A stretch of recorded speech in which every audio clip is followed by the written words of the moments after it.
Hello dear student, welcome to my tutor BD channel.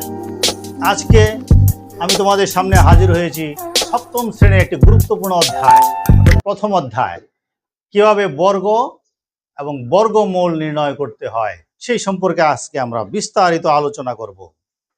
তাহলে শুরু করা যাক। তোমরা দেখতে পাচ্ছ বোর্ডে তিনটি বাক্স, কি দেখা যাচ্ছে? তিনটি বাক্স। প্রথম বাক্সে কয়টা বল আছে? আচ্ছা, প্রথম বাক্সে কটা বল দেখা যাচ্ছে? 4টি। পরের বাক্সে কয়টি? 9টি। গুনতে সময় লাগছে, তাই না? পরের বাক্সে কয়টি? 16টি। ঠিক আছে, তাহলে কি করে বুঝবো? এই দেখো, এইদিকে পাশাপাশি কটা আছে? এইদিকে কটা আছে?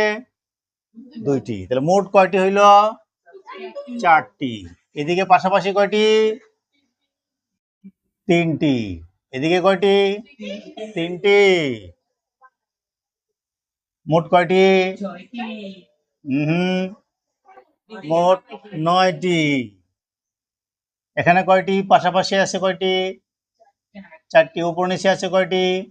4টি। তাহলে মোট কতটি? 16টি। তাহলে দেখা যাচ্ছে কি, পাশাপাশি 2টি, উপর নিচে 2টি, তার মানে মোট আছে 4টি। তাহলে এই 4 হচ্ছে কি? বর্গ।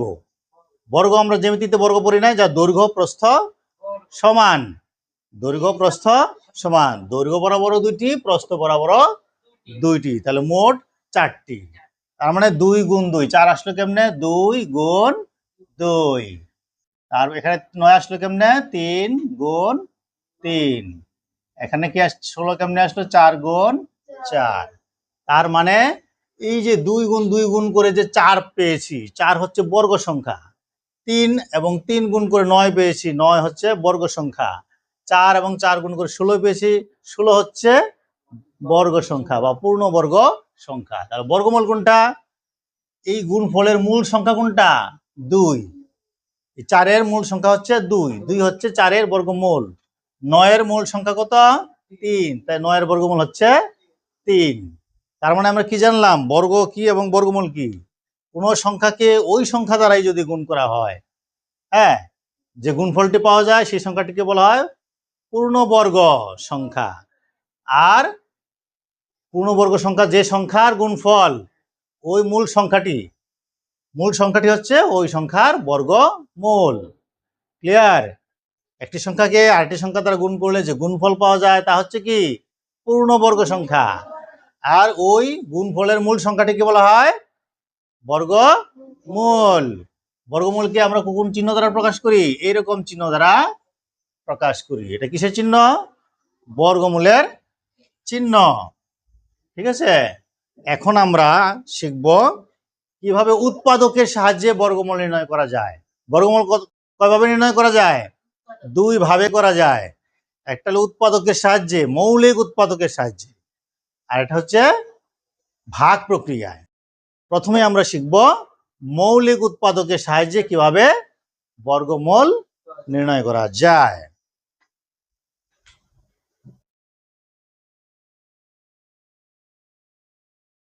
ধরো একটি সংখ্যা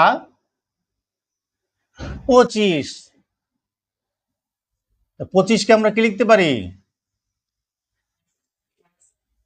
5 গুণ 5 লিখতে পারি না? তাহলে সুতরাং √25 সমান আমরা লিখতে পারি কি? √5 গুণ 5। এটাকে ইংরেজিতে বলে রুট ওভার। আচ্ছা, তাহলে আমরা 25কে লিখতে পারি কি? 5 গুণ 5। বর্গমূল চিহ্ন দেই উভয় পক্ষে, √ওভার চিহ্ন, এদিকে √ওভার চিহ্ন দেই। এখন এটা রেজাল্ট কি হবে? এই প্রতি জোড়ায় জোড়ায় লিখতে হয়, এক জোড়া থেকে একটা নামাতে হয়। কয় জোড়া আছে? 5, এক জোড়া 5, একটা নামাবো। তাহলে 25-এর বর্গমূল হচ্ছে কত? 5। ঠিক আছে, আরেকটি সংখ্যা ধরো 81। 81কে আমরা কি লিখতে পারি? 81কে আমরা এবার ভাঙাবো আলাদা। 81 কতবার? 3 দিয়ে দিই না? 3 দিয়ে দিলে কত হয়?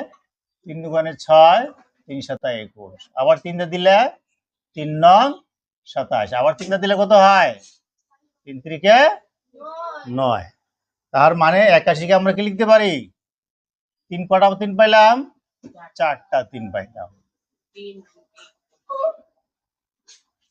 সুতরাং √81 সমান √3 × 3 × 3 × 3। তাহলে এই জোড়া এখানে একটা জোড়া পাইলাম, কয়টা জোড়া পাইলাম 2টা জোড়া পাইলাম। এই জোড়া থেকে একটা 3 নামাবো, ওই জোড়া থেকে আরেকটা 3 নামাবো। তাহলে 3 আর 3 গুণ করলে কত হয় 9। তার মানে 81 বর্গমূল কত হইলো 9। আশা করি কিভাবে মৌলিক উৎপাদকের সাহায্যে বর্গমূল নির্ণয় করতে হয় বুঝতে পেরেছ? কারো কোনো সমস্যা নাই তো? সমস্যা যদি থেকে থাকে তাহলে বারবার দেখবে, বারবার বুঝবে। প্রশ্ন করলে আমার কমেন্ট বক্সে কমেন্ট করবে, ঠিক আছে? এইবার আমরা শিখব ভাগ প্রক্রিয়ায় কিভাবে বর্গমূল করতে হয়, ঠিক আছে? হ্যাঁ, ভাগ প্রক্রিয়া। ভাগ করেছো তো তোমরা না, ভাগের মতোই কিন্তু ভাগ নয়। ভাগ প্রক্রিয়া কিরকম, ধরো 625 একটি সংখ্যা, এটাকে ভাগ প্রক্রিয়া বর্গমূল করব। এই যেভাবে একটা দাগ দিব, তাই না?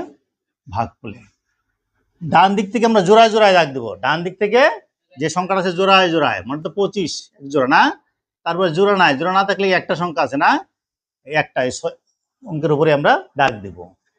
রইল কত এখানে শেষে, সর্ববামের কি জোড়া, কোন জোড়া রইল 6।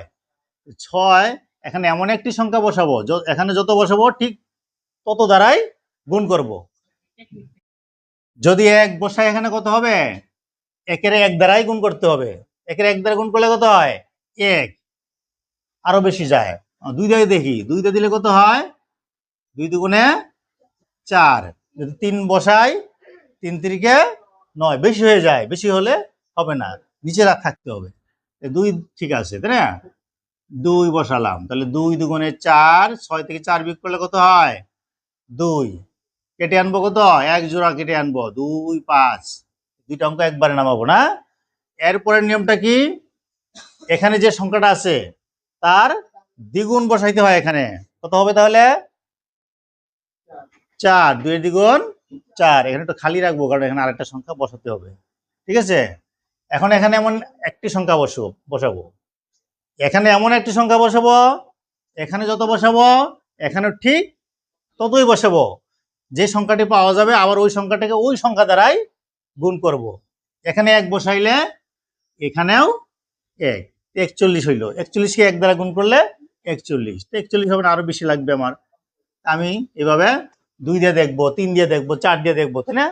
হ্যাঁ, যদি বুদ্ধি খাটাতে পারো ভালোভাবে তাহলে সরাসরি 5 বসিয়ে দিব, কারণ একক শ্রেণী অঙ্কটি 5 আছে, 5 দিব, এখানেও 5 দিব। তাহলে কত হইলো 45। 45-এ 5 দিয়ে গুণ করলে কত হয় 5 × 5 = 25, 4 × 5 = 20, আর হাতে 2 = 22, মিলে গেল। তার মানে এই যে ভাগফলটা এটাই হচ্ছে এই সংখ্যার বর্গমূল। সুতরাং আমরা লিখতে পারি কি 625 সমান 25। তার মানে 625-এর বর্গমূল কত, 625-এর বর্গমূল 25। এই নিয়মে আমরা যে কোনো অঙ্কের ভাগ প্রক্রিয়ার সাহায্যে বর্গমূল নির্ণয় করতে পারবো। আশা করি বুঝতে পেরেছ। যদি বুঝে না থাকো বারবার ভিডিওটি দেখবে, এবং যদি ভিডিওটি ভালো লেগে থাকে অবশ্যই লাইক, কমেন্ট এবং শেয়ার করতে ভুলবে না কিন্তু। আজ এ পর্যন্তই, সামনে